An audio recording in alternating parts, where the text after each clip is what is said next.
Hello friends, இன்னைக்கு நம்ம பார்க்க போகிற படம் பேர் பொசைடன். 2006 வந்த ஒரு டிசாஸ்டர் சர்வைவல் படம். கதை ரொம்ப சிம்பிள். நியூ இயர் அன்னைக்கு நைட் நேரம் பொசைடன்னு பேர் வச்ச ஒரு பெரிய கப்பல் கடலுக்கு நடுவில் பயணம் பண்ணிட்டு இருக்கு. கப்பலில் இருக்கிற எல்லாரும் நியூ இயர் கொண்டாட்டத்தில் பிஸியாக இருக்காங்க. அப்போ யாரும் எதிர்பார்க்காத நேரத்தில் ஒரு பயங்கரமான பெரிய கடல் அலை கப்பலை மோதுது. அந்த மோதல்ல கப்பலோட பேலன்ஸ் போய் கொஞ்சம் கொஞ்சமாக கப்பல் சாயுது. அடுத்த நிமிஷமே கப்பல் மொத்தமாக தலைகீழ கவுந்துருது. கப்பலில் இருக்கிற பெரிய பார்ட்டி ஹால், ரூம்ஸ், கிச்சன் போகிற வழி எல்லாமே தலைகீழ மாறிடுது. முதல்ல என்ன நடக்குதுன்னு புரிஞ்சிக்க முடியாமல் எல்லாரும் கதறி ஓடுறாங்க. ஆனால் கொஞ்ச நேரத்தில் ஒரு விஷயம் மட்டும் புரியுது.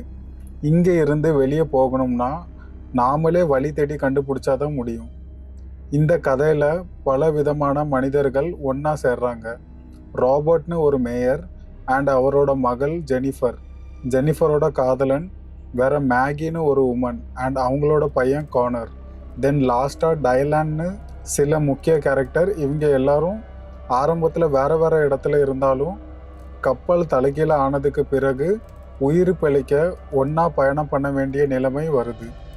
இந்த படத்தில் எனக்கு ரொம்ப பிடிச்ச கேரக்டர் டைலான் தான். அவர் ஆரம்பத்தில் தனியாக சர்வைவ் பண்ணிடலாம்னு நினைக்கிற ஒரு ஆள். ஆனால் சூழ்நிலை மாறும்போது தான் உயிர் மட்டும் இல்லாமல் தன்னோட கூட இருக்கிற மித்தவங்க உயிரையும் காப்பாற்ற வேண்டிய பொறுப்பு அவருக்கு வருது. அது மட்டும் இல்லாமல் படத்தோட முதல் பெரிய சம்பவம் ரொம்ப பிரமாதமாக இருக்கும். அந்த பெரிய அலை கப்பலை மோதுற சீன். அதை பார்க்கும்போதே நமக்கும் கப்பல் கூட சேர்ந்து புரண்டு போயிட்ட மாதிரி ஒரு உணர்வு வருது.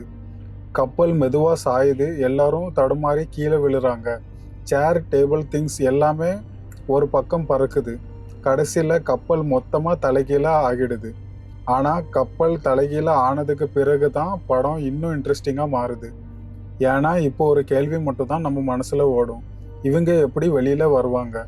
கப்பல் தலைகீழ இருக்குது, கடல் நீர் உள்ளே வந்துட்டு இருக்குது. சில இடங்கள்ல தீ பிடிக்குது, சில இடங்கள்ல இடிஞ்சிட்டும் இருக்குது. ஒவ்வொரு நிமிஷமும் உயிர் பிழைக்கிற வாய்ப்பு குறைஞ்சிட்டே இருக்குது.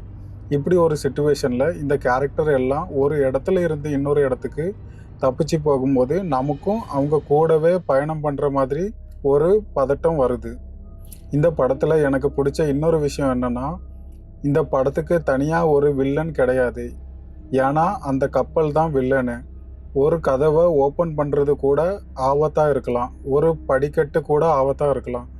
அவங்க போகிற வழி எப்போ இடியும் அண்ட் எங்கே வெடிக்க போகுதுன்னே தெரியாது. அதனால தான் சில சீன்ஸ் நமக்கு நல்ல பதட்டத்தை கொடுக்குது. இந்த படத்தில் இருக்கிற ஒரே ஒரு குறை என்னென்னா, இதில் உள்ள கேரக்டர்ஸ்க்கெல்லாம் ஒவ்வொரு பேக் ஸ்டோரி இருக்கும். அதெல்லாம் ஜஸ்ட் ஒரு சிங்கிள் சீனில் சொல்லி முடிச்சிருவாங்க. ஸோ எல்லாரோட கதை கப்பல்லையே ஸ்டார்ட் ஆகி முடிகிற மாதிரி காமிச்சிருப்பாங்க. அதனால அந்த கேரக்டர் இறந்து போகும்போது நமக்கு எமோஷ்னலாக எதுவும் பெரிய கனெக்ட் ஆகாது. இந்த படத்தோட பெரிய பலம் கதை இல்லை, அதில் வர்ற சிச்சுவேஷன் தான். தலைகீழ இருக்கிற ஒரு பெரிய கப்பலுக்குள்ளே நீங்கள் மாட்டிக்கிட்டிங்கன்னா வெளியே போனால் கடல், உள்ளே போனால் தீ, நீர், இடிந்து விழுற கட்டிடம், எந்த வழி பாதுகாப்பானதுன்னு கூட தெரியாது.